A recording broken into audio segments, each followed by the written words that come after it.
All right, welcome everyone to episode 2 of the Brothers Podcast. Here with my co-host and fellow man of awesomeness, Duncan. And today we're going to talk about ghosts some. So I'm going to ask you, what's your experience with ghosts? So can we define it?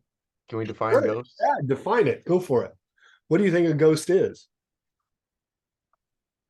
Well, it's interesting because you know, I feel I've had experiences with some, maybe a better word is an interdimensional being or something like of that nature. Mm. Or I think I had referred to them as spirits where it was like it was almost too coincidental to be something that was a coincidence. And it was around the time of like one of my grandparents passing or something like that, where there was just a set of coincidences that was like, why is the light bulb flashing really bright and the fan speeding up and speeding up and speeding up, so just very strange things like that right when I have that thought of him and he just passed. Yeah. And so so for ghosts, I'd be curious kind of what you think about this too, because I almost, you know, I would almost I don't want to discredit any spiritual being or any being by calling them a ghost, and I'm not sure if that does or not, or if they're offended by that or whatever, but like I think that Only the woke ghosts are offended by that. Sorry. no, because it's interesting because I almost, and maybe this is just like a preconceived notion for me. Maybe, I almost think of a ghost as kind of a lower level spirit or like you know, uh some being that kind of is stuck or complacent in between worlds. Mm. Whereas like I would kind of give um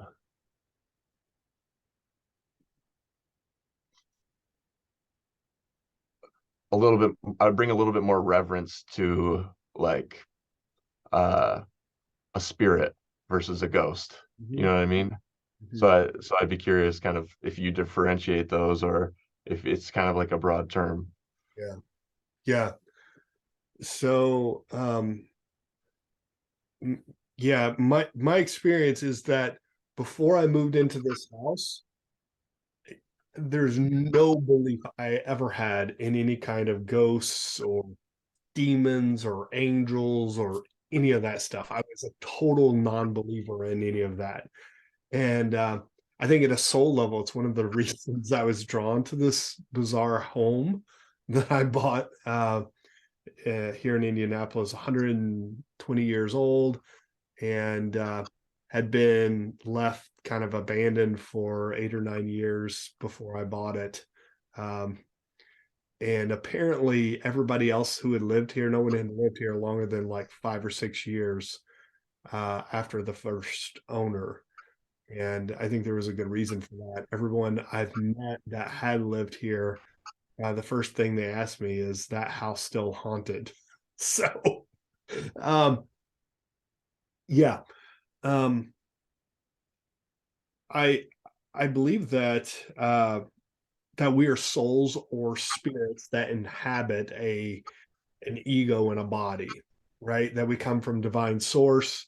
We our vibrations slow down and become physical, and in this physical manifestation, and this is our avatar, right? If you've I don't know if you've seen the movie yet, but it slows down its vibration to come into this avatar, and then when the avatar dies, then that vibration uh, leaves the avatar and typically returns back to source. However, um, I think that there are, my experience is that there's beings like what you said, they get sort of trapped. They're so ego identified Mhm. that they don't want to leave the house. They don't want to leave a Mhm. person to go back to the light, back to source. And I think this is one of the definitions of hell in my mind, is trapped in the ego, which is fear based. Mhm. And it's a vibrational energy of some sort that is stuck in this realm. And sometimes it could be an energy impression. I don't even know that it has to be an actual soul. There could just be so much intense energy around a thing that there's like a, it's like a faint recording of an event that's just sort of impressed over a place Mhm. that never got wiped away. And so Yeah. people feel or see, or will be like a loop, right? A recording loop of something uh, that's stuck in a place. Mhm. I think that's different than a ghost as I see it. And I think ghosts are different than demonic or angelic beings or um, sort of spirit guides or the Holy Spirit. Or any of those other things are different things. Uh, yeah, and ghosts are a little bit like uh, people are. I mean, they're some of them are neutral, some of them are benevolent, some of them are malevolent, right? They're not good ghosts. I mean, they're just like human beings. They have their own stuff associated with them. Uh, I've even experienced animal ghosts too. So for those of you that have lost pets, I do believe that pets have souls, and uh, that those souls um, can inhabit. I mean, there is some sort of energy impression whenever they leave their corporal body. So, um, yeah, Interesting. that's Mhm. my take. Yeah. So for you, so the ghosts aren't necessarily the impressions. That's interesting that you said the impressions left because I hadn't even considered something like that, but I could see that. Um, so ghosts would be separate from that and sort of. Did you say ghosts would be sort of not necessarily stuck in the transferring, but Hold on, I'm sorry. One second. I just realized that I've plugged my computer in, but I plugged it into the wrong wrong. My battery's going to die. Ah, there we go. Okay, fantastic. I'm so sorry. Will you go back to where you were? yeah. So I'm just can you can you so I know you differentiated between ghosts and like spirits and angels and demons. Mhm. So I guess I'm curious, what is like a ghost's role versus like an angel's role, and like you know the um would you consider like a subsequent form of an animal a ghost? Subsequent form of an animal ghost. Like after your animal passes, is that a ghost or not necessarily? So Amber had a cat that she was super close to, um, and was 17 and died in her arms in our bed. And uh, afterwards, we got another. His name was Hobbs, and we got another cat Calvin, right? And and I would be we don't allow the cats typically in our bedroom while we're sleeping because they wake us up. And I was taking a nap and I felt the ghost cat jump on the bed and even woken up and seen its little footprints walking to the bed and then doing that whole like kneading thing they do and then laying down beside me. Like I've had where you can see the impression and you can feel it, the weight of it leaning up against you. So I had that maybe 6 or 7 times. And we've also seen a cat. The cats look very similar. Seen a cat and thought it was Calvin, only to find Calvin asleep in another room. And so these like quick impressions, you think you see it one where, and then we've had someone that house set. We told them none of the stuff about our house because we wanted them actually to house sit. And they're like, "Do you have two cats?" Because I swear I see another cat, and then Calvin is in the other room sleeping. And we're like, well, that's the ghost cat. And they're like, ghost cat? What are you talking about? Ghost cat. He didn't, Wow. he didn't tell me there was a ghost cat. I'm like, yeah, yeah. So I know I've had that experience with that animal personally. I don't know about all animals. Amber was really tied to this animal and didn't want him to leave. And I think he stayed out of loyalty to her. I think since then he has crossed over. There was a time where he did. Yeah, there's a lot of interesting complications around that. And uh, there was just some really weird stuff that happened in this house. And first of all, I think that so visible or visible light. Like light is nothing but waves, right? And sound is nothing but waves, right? And energy is nothing but waves. And we like to think of all those things as like light is different than sound is different than electricity.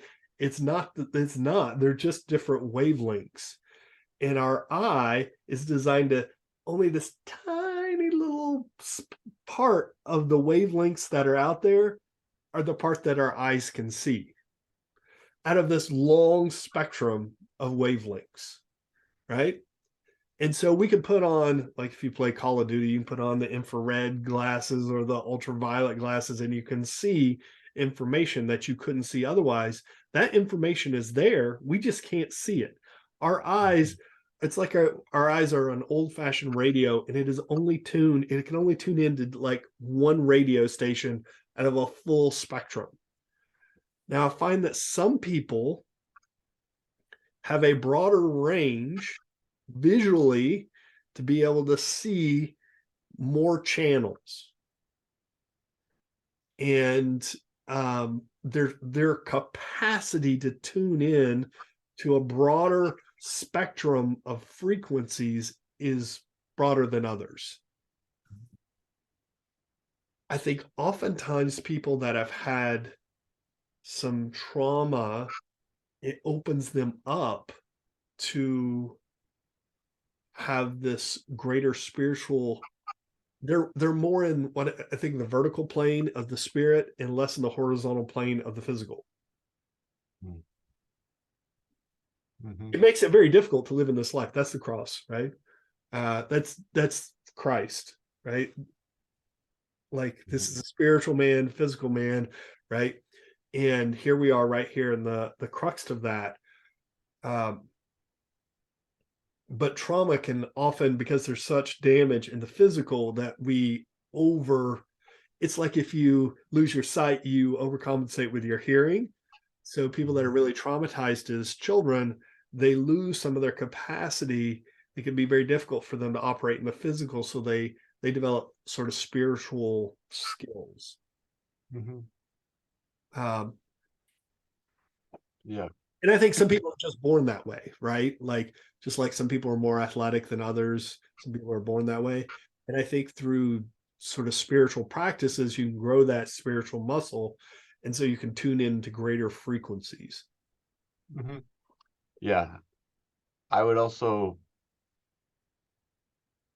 hypothesize that there's that even on the spiritual in this like in the dimension that we're talking about being able to see, that the beings in that dimension can also manifest themselves in more visible manner versus less visible manner. So there's a component on that side too, which is interesting because you know, with your cat situation, I wonder if because of, and I'm so curious to hear these other stories, but I wonder if because in that materialist, you know, in that vicinity, there has been other happenings that there's other action that the cat decided to take action in that way too, where it can too be seen. So I wonder if there's some relation there, but yeah, that's fascinating.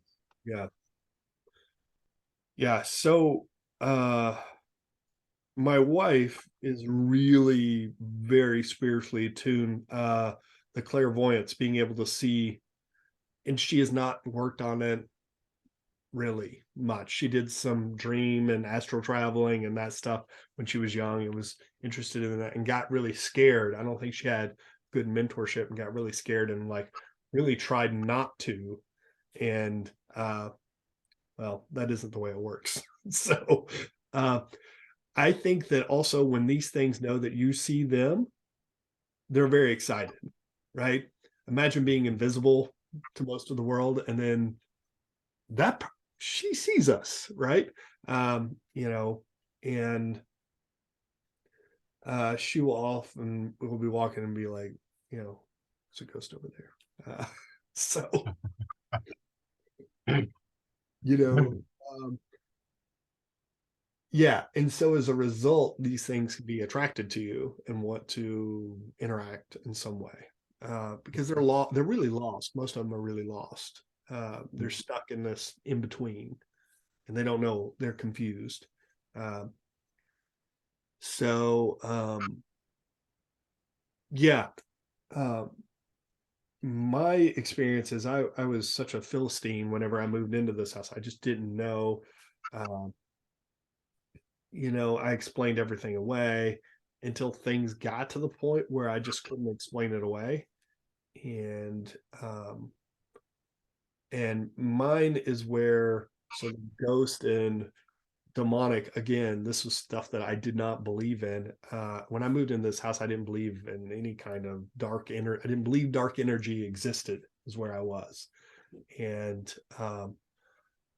there's just there was some things that happened uh where it the energy was really trying to frighten and hurt our family. And yeah, and that just I had to figure something out to be able to try to protect my family in this home. Um, and uh, yeah, I mean, there was, you know, just events where uh, we had all these windows and like French doors open in our house, even though we have storm windows. Like these are big, heavy doors. Like it wasn't like the wind was blowing them open and latches on them, right? Uh, all opening at the same time and banging on the walls and you know things like that. And that's where I started trying to do as much research as I could to figure out how to like what the hell this was. Um, and you know also so there's a combination of what I think of ghosts and like a demonic entity in our house. And the demonic entity was so powerful that the ghosts were like almost hiding. They would like try to engage with us, and then this thing would show up and make everything else hide. It was very confusing about what was what. Because my children were having interactions with both, and I was too. Everybody was, and in both dream states and awake states. Uh, we had a, you know, the boys had a little robot that, of course, when it came on its own and was whirling around, and uh, went to take the batteries out of it, and there was no batteries in it. So anyway, Wow.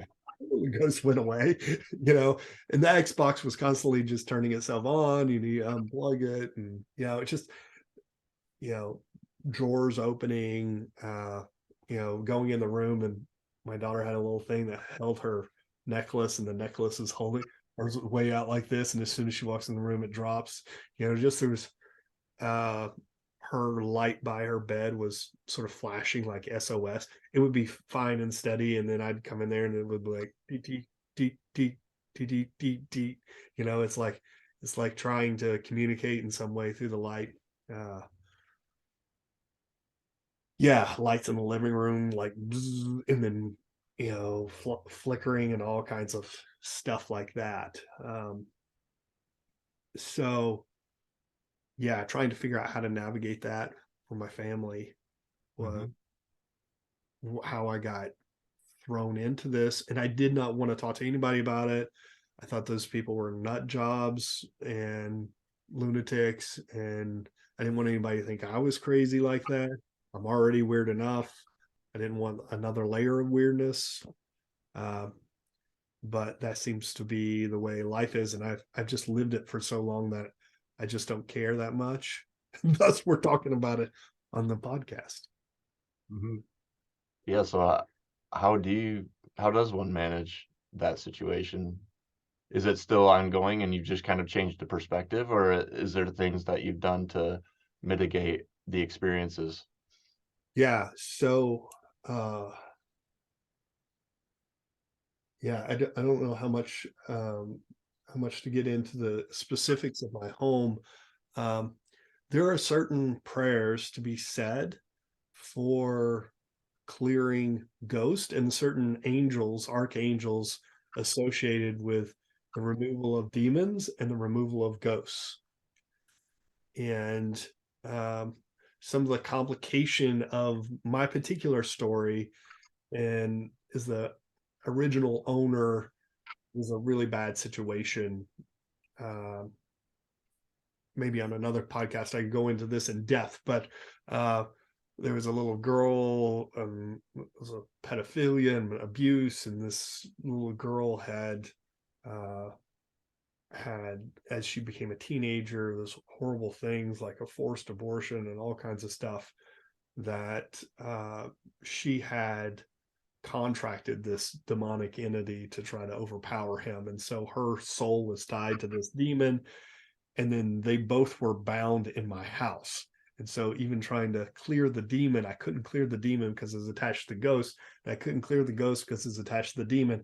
And then the other ghosts were like stuck in this space because this demon was so powerful that sort of overrided the whole, was blocking them from going to the light. So I had just had to have the help of another spiritual psychic person, and she was able to contact the girl, and I was able to deal with the demon and cast that demon out with her permission. You can't take away someone's permission. We all have free will, and so you can't heal anybody without their permission. um, and so I couldn't get rid of something that she was still contractually bound to, that she had invited in. So I had to have her permission to remove it, and then I removed it, and then this lady helped her go to the light, and the whole house lit up. Whoa! And then all the ghosts started coming out from everywhere from 100 years that had somehow collected in this space, and Mhm. we had some really cool experience of letting this little boy go to the light. His parents came back and blessed me. It was in front of my kids too. My kids saw it. Um, and so the house is not scary anymore. It Mhm. doesn't feel frightening where it used to. There's particular places. That being said, you wouldn't want to sleep on the couch in my living room, not because something's going to uh, mess with you, but I mean, I had a cold, and I was trying to sleep just on the couch downstairs, and you know, there's someone or something that's like hanging out down there, that's like walking around in the living room, and I'm like trying to It'd be hard to sleep if somebody is walking around a few feet in front of you. Um, Mhm. so, uh, yeah, that's that's sort of the long and short of that. Yeah, that's pretty involved. I've had experiences, but nothing like that. And it does kind of beg the reminder of all things are neutral. It's not a bad thing. It's just, as time goes on, it's really actually a good thing. Yeah. Yeah. Um, but it's interesting because it's not something I want to manifest here or experience. So, Well, good. Maybe more people won't have to manifest that because of this podcast. They'll just get to live vicariously through me. Although I'm sure some people are like, that dude is certifiably crazy. Can I share kind of a vision that I got one time in my conversations with God? It was because I asked why, if demons were real, and if so, why would he allow these things to exist, right? And he said yes. And I'm like, why? And then he showed me this vision. He said, I want you to imagine you're decked out in a full suit of armor and you're in the end zone of a football field. And all along both sidelines, there's every kind of nasty demon with every kind of nasty, spear, crossbow, cannons, everything you could imagine, every weapon all along the sidelines. And you're walking right down the middle of it. And as soon as you step on the 1 yard line, like all hell comes throwing at you. But you got this armor on and it's just all bouncing off of you. How would you feel by the time you were at the other end zone? And I was like, I would feel invincible. I'd feel like Superman. And he was like, that's your birthright. That's what I want for you.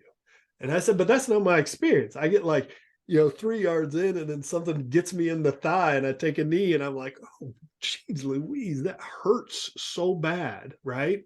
And then something else clocks me in the head on the other side. And he goes, the armor is truth. It's truth about you. It's truth about me. It's truth about others. Where you do not have the truth, that's where those things can penetrate. mm, And that pain is a sign that you have not embraced the truth. mm, And so these entities, demonic entities, these are entities that feed off of fear, right? They amplify and feed off of fear. So when there's usury that's happening, when you're lying to manipulate someone, that's a usury. That calls forth an entity, a low vibration entity. It's on the same wavelength as that. You partner with it. And in stealing someone's energy by lying to them and getting something from them, mhm, that demon takes a little bite with you and it gets a little stronger. And the next time it whispers in your ear, say this, right? And you get a bigger take and it gets a bigger bite and it grows stronger and it creates a partnership with this entity, this low vibration. Your vibration lowers, its vibration lowers, it gets bigger, you get smaller. I'm not talking about full on possession. I'm talking about like a parasite connection. And the vast majority of humans are walking around with these parasites attached to them. Even people that love God, even people that believe in God, because very few of us have fully embraced the truth about who we are and who God is. And the food we eat lowers our vibration. The music we listen to lowers our vibration. The people we hang out with lowers our vibration. The pesticides, all these things, the plastics in our clothes lower our vibration. All these things are systematically designed to lower our vibration to be in the same alignment with this sort of parasitic energy. And um, it is designed to increase the fear within us. That fear, we're so powerful energetically, like in the Matrix, like a big battery, that these things can feed off of and get bigger and stronger from our fear release, our energy release. This is my understanding, kind of intuitive understanding, and experiential understanding of these beings. Ghosts are not really like that. They kind of got their own, kind of confused, sort of lost. I mean, some of them can be mean or whatever because they have their own issues, but the demonic energy is feeding off of fear. Hmm. Yeah, yeah, that resonates, and I think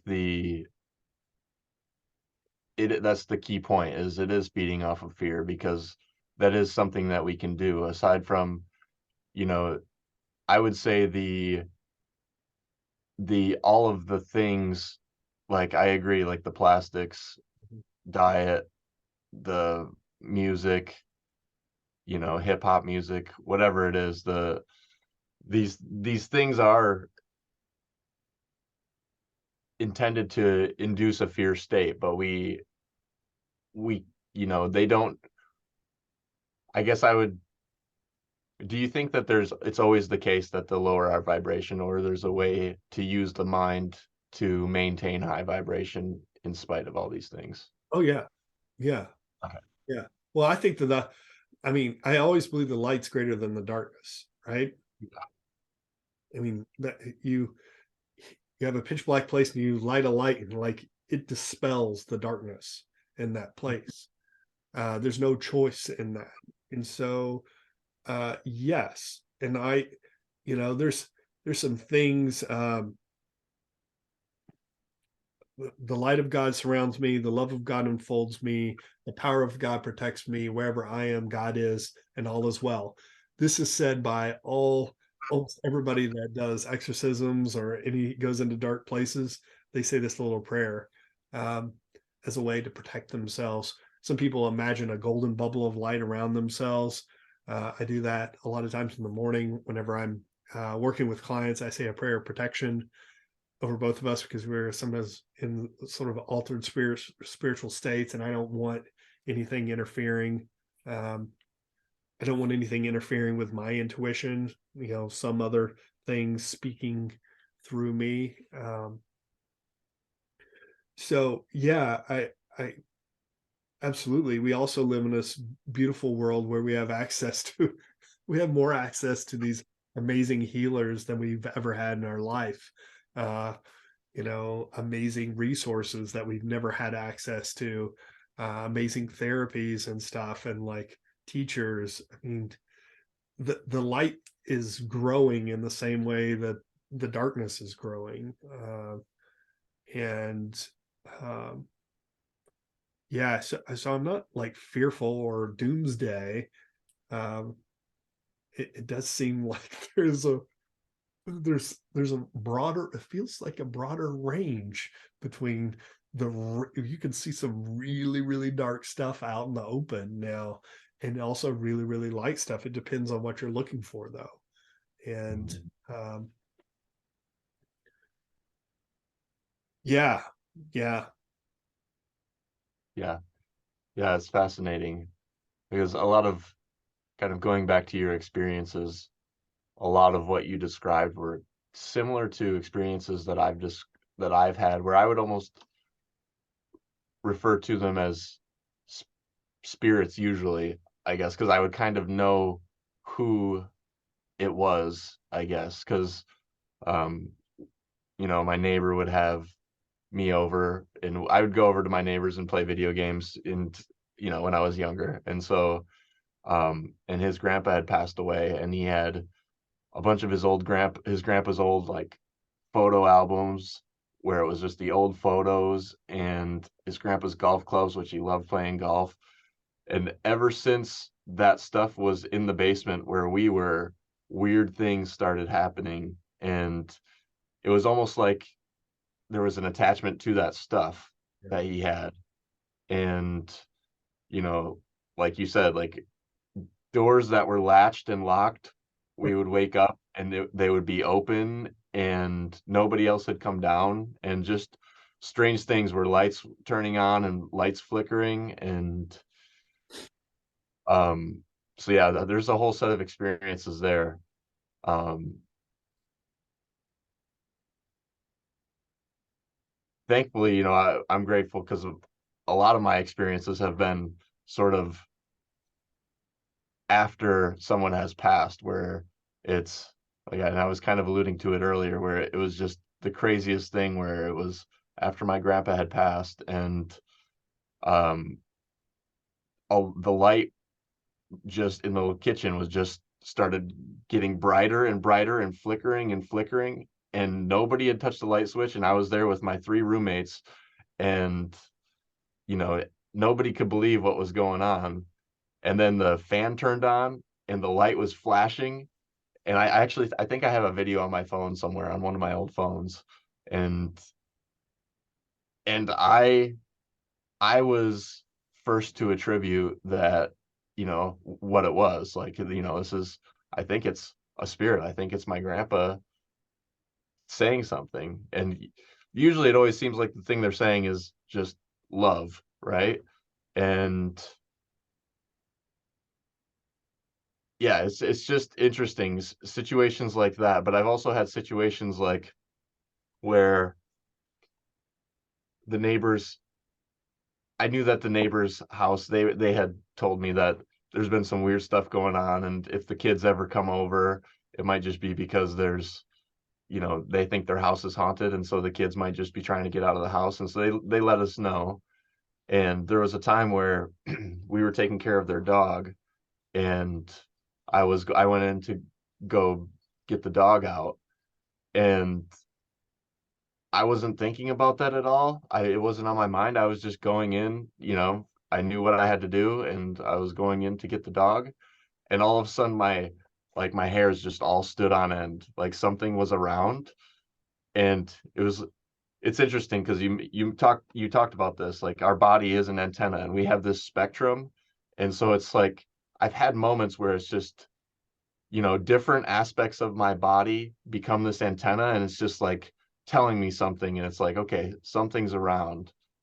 And it reminds me of another experience I had when I was serving tables, and there was a really nice old lady who came in, and she was getting around rather slow, and it was busy, and so people were moving around fast, and I wanted to help her to find her table. And because there was a big restaurant, there's three levels, and so I was trying to help her find her table. And so I kind of like put my arm behind her to kind of guide her the way that I knew her table was. And as soon as I touched her, my ear just went off ringing, just like a high ring. And it wasn't a bad thing, but it was interesting because it's kind of similar, where I think there was something, it was my body, my antenna receiving some sort of nearby communication. Yeah, absolutely. Yeah. Uh, we are like, we can feel it through. Some people feel the temperature changes. I can actually smell. Like, smell is one of the ways that I can smell like a different kind of energy. Um, in a lot of times when people do their fifth step, when they're doing the kind of confession of the resentment, shame, and fear, uh, I will if I do this in person, I will smell this release of energy, and they're like, "Ooh, that's woo, terrible. Smells like the worst burp ever." You're like, "Oh, good God." Or sometimes if they're a smoker, they'll cough up. They won't cough up, but they'll just expel all this deep, dark cigarette smoke, right? Mhm. That'll release from them. So, I mean, those things are sort of spirits or energies that are attached. Um, I had some experience with um, my own grandmother when she passed, which I was super close to. She was not non-communicative at the very end. Hospice had said she was getting ready to die. I had this beautiful phone call with her, and she could hear, but she couldn't talk. And uh, she ended up like, I just told her it was okay to go. And I hung up the phone. I took a shower and I was cried because I knew she was gone. I got out of the shower and my phone was lit up. They said as soon as they hung up the phone, she passed away. They turned around and she had passed away. And she showed up in my dreams, surprisingly, night after night. She was in my dreams. And then the last night, it happened for 10 days. And then the last night, I dreamt about her. I was looking for her and she wasn't looking for me, which was weird because she was obsessed with me, right? And I was looking for her and I find her and she's with a friend I didn't know. And she had a big bouquet of flowers. And I was like, what's going on? And she was in this long line. And she was like, oh, hi, this is my friend. This is my grandson, David. And she was introducing. And it was like, do you like my new hair? I just got my hair done. I was like, oh, your hair's lovely. And she was like, well, I love you, but I got to go. And she gave me a hug. It was so weird. And this train pulls up, and this whole line of people get on this train. And she just waves to me out the window. And I knew she had passed over because I could feel her presence. The night she died, I got a whole download of information that she never told me, but that was part of her life experience. And it was trippy because I found stuff in her diary when I went through all of her stuff that correlated the stuff that she told me. And yeah, really like stuff I would have never have known otherwise. So uh yeah, I mean that was I could feel her presence all the time and it made me a little sad because I missed her. And she left because she knew it wasn't good for me for her to be around, right? I couldn't fully grieve because I was dreaming about her every night. She was there with me in that dream spirit state. Yeah, that's beautiful. Yeah, yeah. Because I would, I think I would tend towards thinking that because I think some would interpret that dream as it's a way for that you've developed to cope with it, but I would almost tend towards the connection persisted beyond her passing, and there was a dynamic that manifested in the dream that she helped to pull through to help you move forward, as opposed to just you coming up with this dream to, so that's that's where I would tend to how I would tend to interpret it, that there's this bigger dynamic at play, and I think you would too, but it's uh it's just amazing that that's the case. That's just amazing to me. Well, one of the things that was really awesome is a year later, I was talking to the kids about sort of ghosts. We were had this conversation at dinner and whatever, and then I fell asleep that night and I was dreaming a regular mundane dream, and she popped up like from the screen, like the screen of the movie. She like popped up in front of me, and it was totally non-related to the whole dream. And she had red hair, but she had really bright red hair and this bright red fur coat. And Yeah. she was different than I'd ever seen her. All of the fear and hurt of her ego was all cleansed away. It was just the very best light part of her. And she was like, I just came to say hi and give you a hug. It's gonna make me cry. And so she did, and then she was like, I gotta go. And then she was gone. And sometimes in a dream you can feel a hug and it doesn't feel real. Uh, Mhm. that was not like that. And uh, yeah, I knew that in this other state. When I dreamt of her before, she was still the person I knew, and this was the ascended person, right? Whatever had happened on that train or on that journey had changed her. And Yeah. uh, I've even had experiences with my stepfather, who is kind of an abusive person.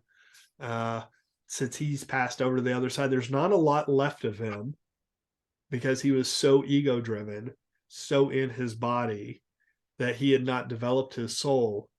But what is left of him really does love me, and is kind of like part of the big God cheerleading squad that's watching over me. Hmm. Yeah. Yeah, that's amazing. Yeah. It's so interesting to frame it that way, that developing the soul versus allowing the ego to run our lives. Yeah. That's the wailing and gnashing of teeth. Everybody thinks it's like this, that God's like doing something to it, but whenever if our whole identity has been in the ego and the body, and the ego and the body leaves, Mhm. it's like it's like you invested all in this crypto, and that crypto no longer exists. Where if you had just diversified a little bit, you'd have been fine. But all of your eggs were in that basket, and that basket isn't much. Um, Mhm.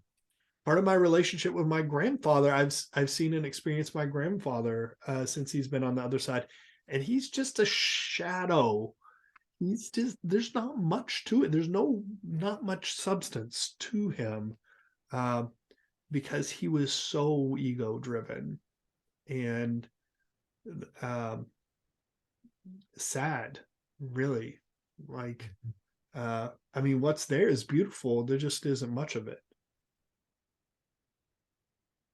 Yeah, I think it might be good for us one of these days to get into a full discussion on what can be done, because I think there might be people curious to, how am I to develop the soul, and how am I to tame the ego? Because in today's world,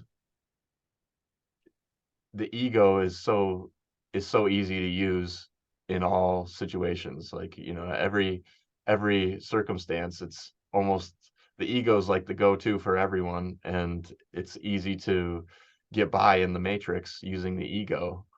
So it's a fascinating thing to me, because it's not black or white, and it's not it's not clear cut. I can't create like a rule that fits all circumstances. I think there's times where the ego serves me, but then it's also just keeping the ego tame and at bay, and seeking to align with my higher self, more so. But it's it can be a lot, and it's easier said than done, I feel, usually. But um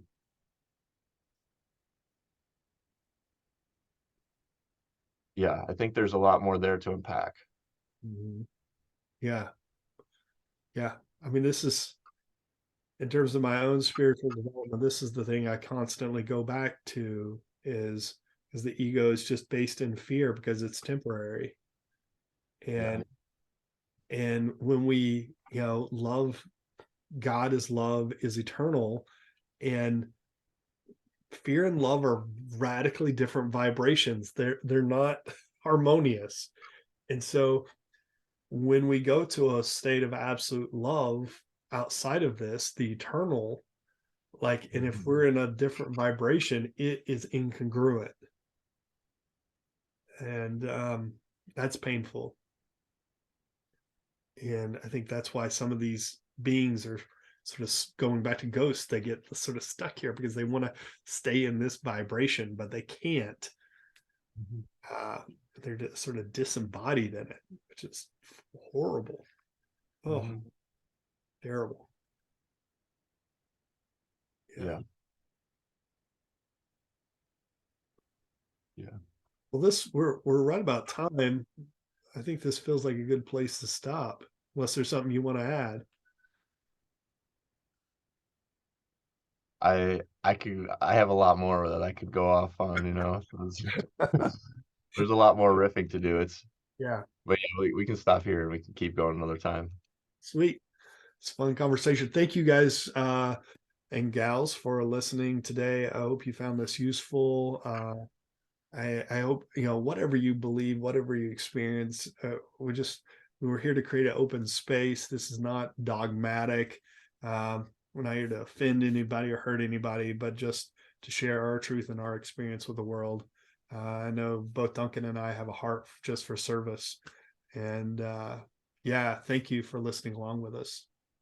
Take care.